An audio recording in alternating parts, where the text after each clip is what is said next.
Where's Hernandez with that fucking meat? He's been gone too long, Tenpenny. Getting a little edgy, fellas? Oh, how you like that, you piece of shit? That give you any idea how edgy I am? Whoa! They wear a badge. They swear an oath.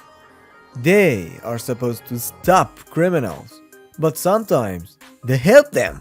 Whether it's corruption, manipulation, undercover work, or moral conflict, these officers cross the line. Today, we're counting down 7 video game law enforcers who sided with the criminals, even if only for a moment. Number 7. Francis McCrary. Yeah, Grand Theft Auto IV. Francis McCrary is a police commissioner in Liberty City, a man whose entire public identity is built on cleaning up the streets, but privately, he's blackmailing Nico Bellic to eliminate criminals and rivals who threaten his image. Francis doesn't just tolerate crime, he weaponizes criminals. He uses Nico, a known murderer, as a disposable asset to remove threats without dirtying his own hands. He manipulates police power for political advancement. He leaks information. He obstructs justice when it benefits him. This isn't undercover work, this is corruption disguised as reform. Francis represents a terrifying idea when the law becomes strategic, not moral. He didn't join the criminals, he outsourced crime. Number 6. Tenpenny, Grand Theft Auto San Andreas. Officer Frank Tenpenny is the definition of badge-backed criminality. Yeah, a high-ranking crash officer or CRASH officer in Los Santos. Tenpenny doesn't secretly help criminals, he actively runs the streets through gang manipulation.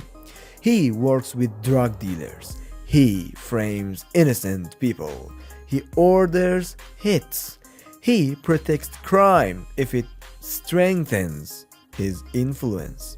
Carl Johnson becomes his pawn, not because Tenpenny believes in justice, but because chaos keeps him powerful. Tenpenny doesn't break the law quietly, he owns it. And that's what makes him one of gaming's most realistic corrupt officers. Number 5. Norman Jayden from Heavy Rain.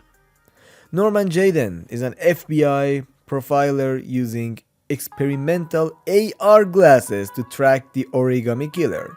But depending on player choice, Jayden can cover up evidence, lie in official reports, allow suspects to go free, or manipulate outcomes for personal reasons.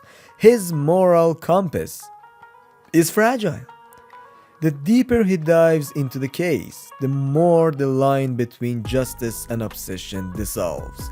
Jayden doesn't intentionally help criminals for profit. He does it because truth becomes subjective.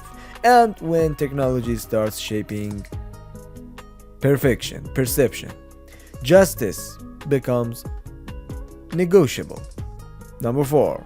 Hank Anderson from Detroit Become Human. Lieutenant Hank Anderson starts as a bitter cop investigating deviant androids.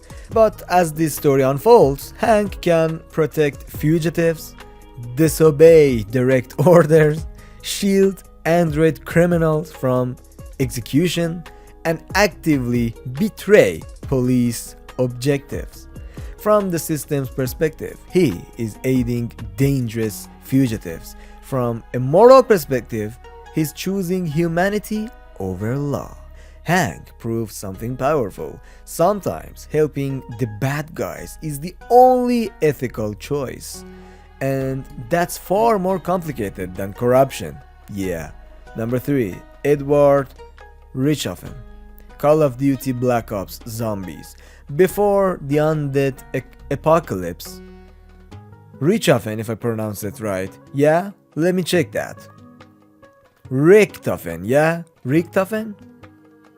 Richthofen was a scientist tied to military operations. Later iterations of his character align with shadow organizations, manipulate teammates, and assist morally catastrophic experiments. While not a traditional cop, he operates within authority structures and repeatedly sides with chaos. He leaks knowledge, he enables catastrophe, he plays both sides of cosmic war. Richthofen is what happens when intelligence outruns conscience. He doesn't just help bad forces, he studies them, then improves them. Number 2.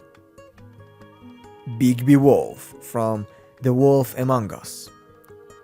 Sheriff of Fabeltown, former monster, current enforcer of fragile peace. Bigby is technically law enforcement, but throughout the story he deals with criminals, covers up certain crimes, allows suspects to walk, uses intimidation and brutality beyond legal boundaries. He understands something most officers don't. The system is already broken. Sometimes helping a criminal isn't betrayal, it's survival strategy. Bigby doesn't protect innocence, he manages chaos. And we come to number 1. Leon S. Kennedy. Resident Evil 4. Leon is a government agent, former Raccoon City cop. In Resident Evil 4, he works under federal authority to rescue the president's daughter, as you know. But throughout the series, Leon repeatedly cooperates with bioterrorists to gain information, allows morally compromised individuals to escape, chooses selective enforcement over strict protocol, and prioritizes individuals over institutions.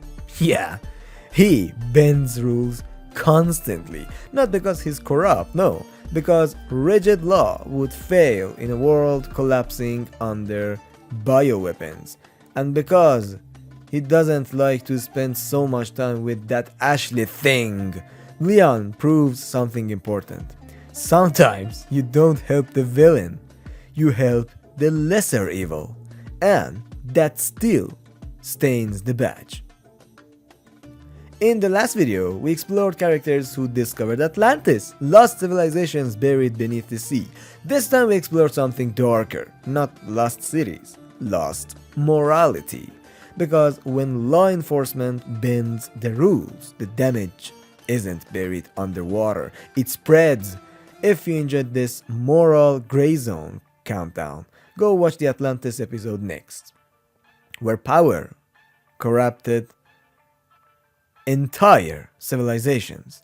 Subscribe for more deep dive gaming breakdowns, like the video if gray characters are more interesting than heroes, and I'll see you in the next countdown. Thank you so much for staying with me through the end of the video. Subscribe to Susha Prime. We've published over 20 videos about all these topics, and I have 200 more ideas to cover up and make a video about, so subscribe so you don't miss anything else. Thank you for staying with me, take care, and farewell.